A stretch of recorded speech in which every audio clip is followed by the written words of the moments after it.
ادو ونصلی علی رسولہ الکریم اما بعد بسم اللہ الرحمن الرحیم۔ سبق نمبر 10 کے ساتھ ایک دفعہ پھر میں آپ حضرات کے سامنے حاضر ہوں۔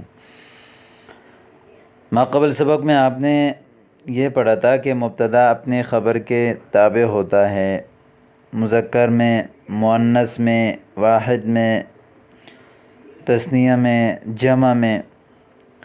وہیں آپ نے یہ بھی پڑھا تھا کہ مبتدا اکثر معرفہ ہوتا ہے، جب مبتدا معرفہ ہوتا ہے جبکہ خبر نکرہ ہوتا ہے اکثر۔ وہیں یہ بھی پڑھا تھا کہ مبتدا اگر غیر ذوی العقول کی جمع ہو تو اس کی خبر واحد مؤنث لائی جاتی ہے، جیسے الریاح شدیدۃ میں۔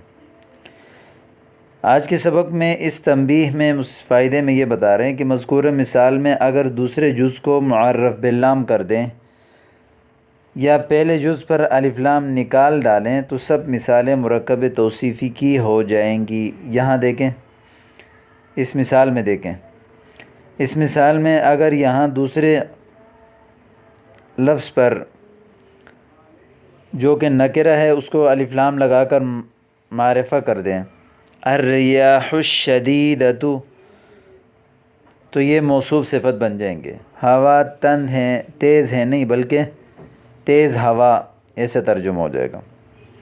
یا اس مبتدا کے الف لام کو ہٹا کر ریاح شدیدۃ بولیں تو تب بھی یہ جملے اسمیہ سے نکل کر مرکب توصیفی ہو جائے گا۔ تو یہ اہم فائدہ ہے جو آپ نے یاد کرنا ہے۔ چھٹا قاعدہ یہ ہے کہ اگر مبتدا دو ہوں اور جنس میں مختلف ہوں، دو مبتدا ہوں جنس میں مختلف ہوں، یعنی ایک مذکر ہو دوسرا مؤنث ہو، تو خبر میں مذکر کا لحاظ رکھا جائے گا، یعنی خبر مذکر کی ہوگی۔ کیا مطلب؟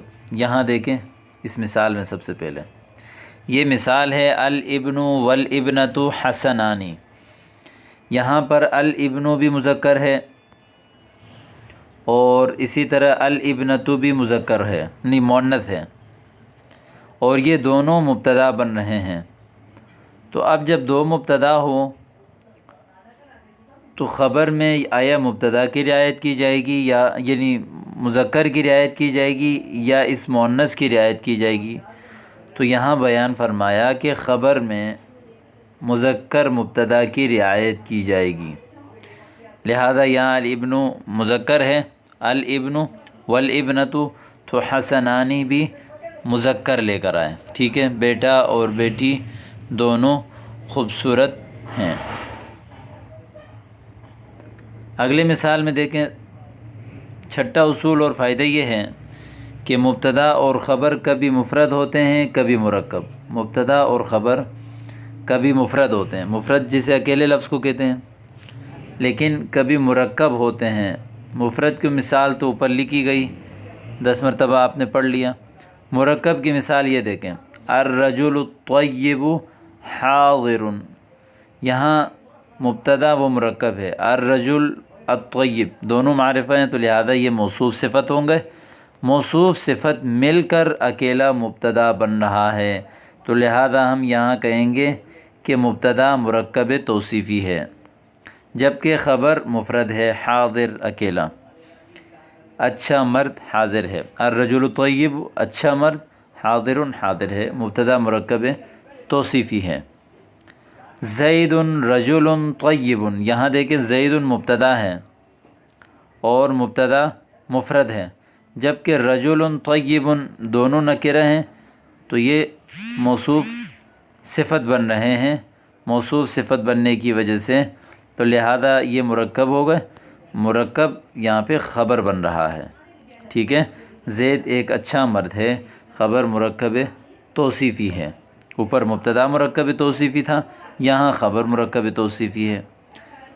آٹھواں قاعدہ یہ یاد رکھیں کہ جملے اسمیہ پر ما یا لیسا داخل ہونے سے اس میں نفی کے معنی پیدا ہوتے ہیں۔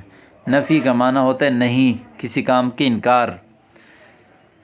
تو جب بھی آپ مبتدا جملے اسمیہ پر ما داخل کریں یا لیسا داخل کریں تو جملے اسمیہ میں نفی کا معنی پیدا ہو جائے گا، اور ایسی صورت میں خبر پر اکثر با لگا کر خبر کو جر دیتے ہیں۔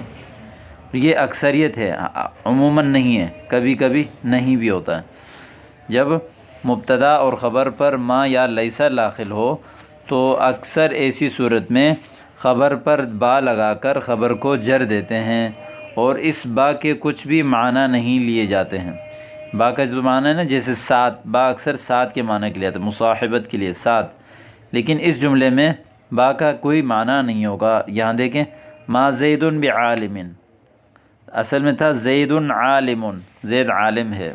اب اس جملے کو منفی بنانے کے لیے اس کے شروع میں ما داخل کر دیا، تو ما زید بعالم، زید عالم نہیں ہے۔ یہاں پر جو با داخل ہوا ہے اس نے عالمین کو جر دے دیا، لیکن اس با کا اپنا کوئی معنی نہیں ہے۔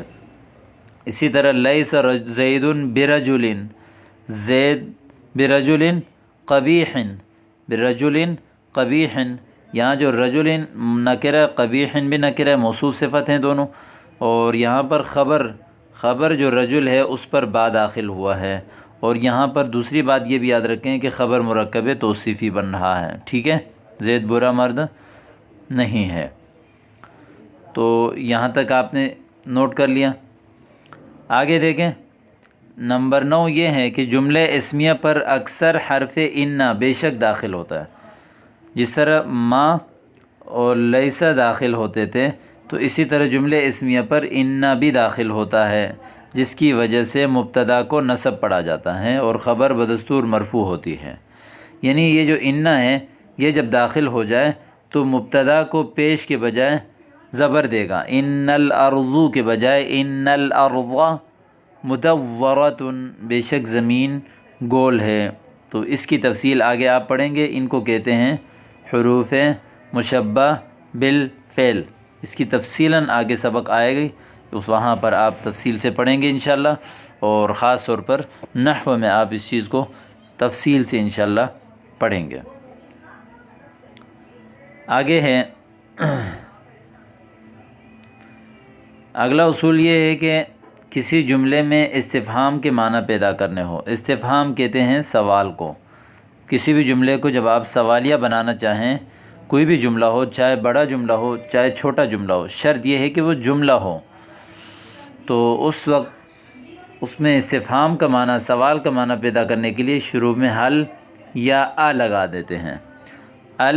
حل یا آ، جیسے زید عالم، زید عالم ہے۔ اب اس جملے کو آپ نے سوالیہ بنانا ہے، کسی سے پوچھنا ہے کہ کیا زید عالم ہے، تو شروع میں حمزہ لگانا ہے، ازید عالم، کیا زید عالم ہے؟ الرجل عالم، ایک مرد عالم ہے۔ اب اس کو آپ نے سوالیہ بنانا ہے تو شروع میں حل لگائیں گے، حل الرجل عالم، کیا مرد، کیا ایک آدمی عالم ہے، ٹھیک ہے۔ سلسلے الفاظ میں دیکھیں ذرا، ام کا معنی ہے یا، جیسے دو لفظ ہوتے ہیں نا، زید قائم ام جالس، زید بیٹا ہے یا کھڑا ہے یا بیٹا ہے، تو یہ ام جو ہم لوگ اردو میں دو لفظوں میں دو میں سے کسی ایک کو اختیار کرتے ہیں تو ام لگایا جاتا ہے۔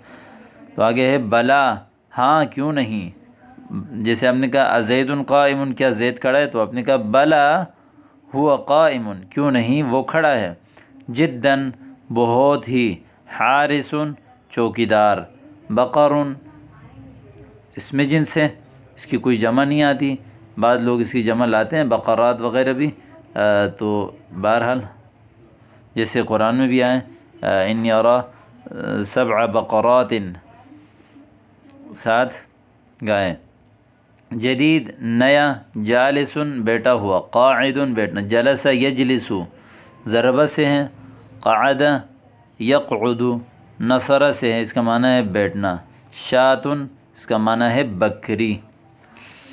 آگے اگلا لفظ فیل، ہاتھی کو کہتے ہیں، قدیم پرانا، مشہور معروف مشہور، نعم جی ہاں، ٹھیک ہے، شاۃ بکری، قائم کھڑا ہوا، کلب کتا، مومن کو کہتے ہیں، زخم بڑی جسامت والا، زخم اونچا بڑا، جس کا بڑا، جیسے جبل زخم بہت بڑا پہاڑ، رجل زخم، بڑی جسم والا آدمی، تو یہ آپ نے پڑھ لیا۔ آگے دیکھیں ذرا کچھ ضمائر ہیں، ضمائر مرفوعہ منفصلہ، ضمائر مرفوعہ منفصلہ، تو ان کو انشاءاللہ اگلے سبق میں پڑھ لیتے ہیں۔ آج کے لیے فی الحال اتنا کافی ہے، کافی زیادہ ہو جائے گا۔